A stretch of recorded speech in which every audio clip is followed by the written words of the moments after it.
വർഷം 1930. അന്ന് ഇന്ത്യ ഭരിച്ചിരുന്ന ബ്രിട്ടീഷുകാർ പാവപ്പെട്ടവന്റെ ഉപ്പിന് പോലും നികുതി ഏർപ്പെടുത്തി. സാധാരണക്കാരന്റെ അന്നം മുട്ടിച്ച ആ നിയമത്തിനെതിരെ പോരാടുവാൻ ഒരു 61 വയസ്സുകാരൻ തീരുമാനിച്ചു.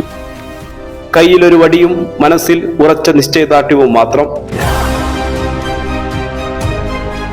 സബർമതിയിൽ നിന്ന് ദണ്ഡി കടപ്പുറത്തേക്ക് 385 കിലോമീറ്റർ. വെറും 78 പേരുമായി തുടങ്ങിയ ആ നടത്തം ഓരോ കിലോമീറ്റർ പിന്നിടുമ്പോഴും ഒരു ജനപ്രവാഹമായി മാറി.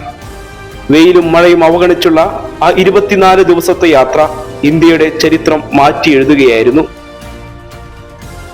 1930 ഏപ്രിൽ 6 ദണ്ഡിയിലെ കടൽ തീരത്ത് കുനിഞ്ഞ് ആ വൃദ്ധൻ ഒരു പിടി ഉപ്പ് കയ്യിലെടുത്തു.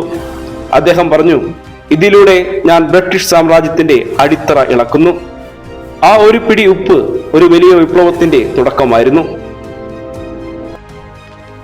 ഓർക്കുക, ലക്ഷ്യം വലുതാണെങ്കിൽ ശത്രു എത്ര ശക്തനായാലും നിങ്ങളുടെ നിശ്ചയദാർഢ്യത്തിന് മുന്നിൽ അവർ തോൽക്കും. ചെറിയ ചുവടുവെപ്പുകളാണ് വലിയ മാറ്റങ്ങൾ ഉണ്ടാക്കുന്നത്.